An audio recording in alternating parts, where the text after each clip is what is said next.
What's up, guys? Eric here. Just want to do a quick video, let you know what's going on with the market, give you an update on a few stocks that I have on my radar, on my watch list, some price targets, and so on. So we did chart day yesterday. We talked about 368 support. Right now, this is the QQQ. It's hovering at 369. So it bounced off 368 short term. Now, yesterday we were talking about that bounce off 354.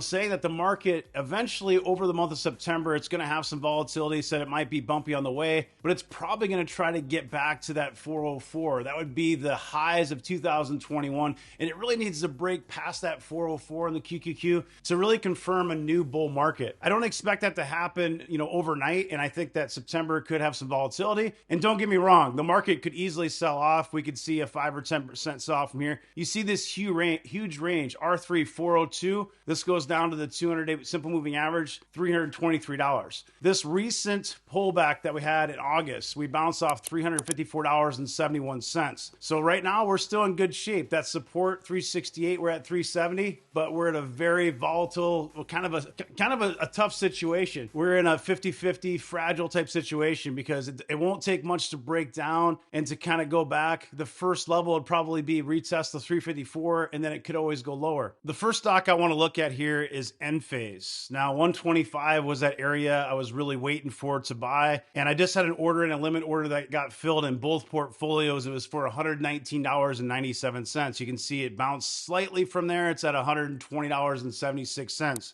We're kind of in the middle to the bottom of that circle. If you go to this S3 right here, you're closer to 116, and that's the previous S3. So this new S3 down here is $101. And I've been saying, don't be surprised. I just did a best stocks to buy for September. ENPH was on there, and I said, don't be surprised if you see this stock maybe even below $100, and that's where I would pound the table. So 125 or less DCA 5-year investment, but save room because at $120, I could easily see it going another 20% lower, especially if you have the market roll over, if you have a bad earnings report. Interest rates, it's very interest rate sensitive, and we still have a lot of macro risk. So this next one is ASML, and you can see it's retesting those previous lows that we just saw. It bounced off of this level, popped up, and it's kind of pulling back down. So we're sitting here trading right now at about $637, $638. Now I posted, if you're an elite, I posted in Eric's watch list in Discord, and I said that basically right now 634 support. So we're still above that at 636, but again, very fragile, could break down. 634 support, if that breaks down, you could see 605 and even $588. Now that S2 is $622. You can see right here, $621.94. And this S3 is $593. My preference is going to be this $593. I do have a limit order in for $607 in my main portfolio for ASML. Okay, so STEM, this is breaking down. We had a downgrade yesterday, but it's still at $8 price target. I could see STEM breaking down to this S2, it looks like at 407, $4.07. This S3 is all the way down here at $2.94. Now, the previous low was $3.72. It's certainly possible it breaks $3. I think that'd be a strong opportunity. This is a spec stock. You have to be really careful. You looked at ASML. I consider that a very high quality semiconductor equipment manufacturer. You look at ENPH, I consider it somewhere in the middle. It's growth, but it is a little bit riskier. And then STEM is going to be all the way on that spec side. So you've got really 3 different stocks we're looking at here.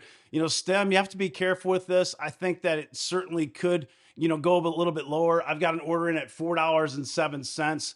I think for both portfolios, the main portfolio as well as the community portfolio. So Dutch Brothers, so bros, we had some news here last night, some dilution. You can see this got down below $25. My preference on this stock, I've been saying $25 to $30 DCA, but with dilution, you could see it lower. And this S3 down here is at $22.54 or so. You could see it. I could see it even below $20. I don't think it's going to happen. I think it's a possibility. Under $25 looks like buyers came in. That's a pretty strong pop. And now we're back above this S2 around $25.61. UiPath on chart day yesterday, we talked about short-term rebound possible, 18 to 1968 possible. Earnings will decide. Earnings were last night, and we said $13 or $20 depending earnings. Earnings were pretty good. You can see it's popped up here. Right now it's about $17.27. So it's working back to that $18 to 1968 we said. So good earnings, going up closer to $20. If it would have had bad earnings, could have broke this trend line, gone down to this S3, which is, below $13 a share. Now, I'm in the process of listing that earnings report. If you want me to do a deeper dive video on YouTube, drop me a comment, let me know. I'll be happy to do that for you. INDI stock, I still like this in the 6s DCA. It's still possible you see it in the 5s. I think it'll bounce with time. It's going to be a straight line. So when we say a bounce, it's not like this tomorrow, it's going to bounce up to this red line and follow this green dot. It just means that it's going to hold up this range more than likely, chop around and eventually work its way up. So you can see it bounced off about $6.20. And I certainly think it's possible. 566 was the low here back in December. For me, it's a pound the table, even in the 6s, but if it gets in the 5s, even better. So $6 DCA long. This is going to be a spec stock. It was a SPAC and there's still risks, not just because it was SPAC, but because it is a speculative stock. It's not profitable and there are some risks to this company. So if you're buying it, consider it a spec stock. So if you're wondering why there's some volatility, especially in tech names, because if you look at the Dow, it's actually green. NASDAQ's down 1.25%. So Apple was down 2.6% this morning. China is planning to extend a ban on iPhone use to state-owned corporations. A day earlier, Wall Street Journal reported that China was moving to prohibit iPhone usage in other foreign branded devices and government agencies. And I think the fear here is that could spread even more, not just government. They might even say, hey, that citizens can't use iPhones. And that's always been a risk when you look at these multinational companies, Nike, Tesla, Apple, so on. China is a big part of that global economy, and all these different trade tensions really create some uncertainty with some of these stocks. We're talking about taking away chips like H100 chips from NVIDIA to China for AI usage.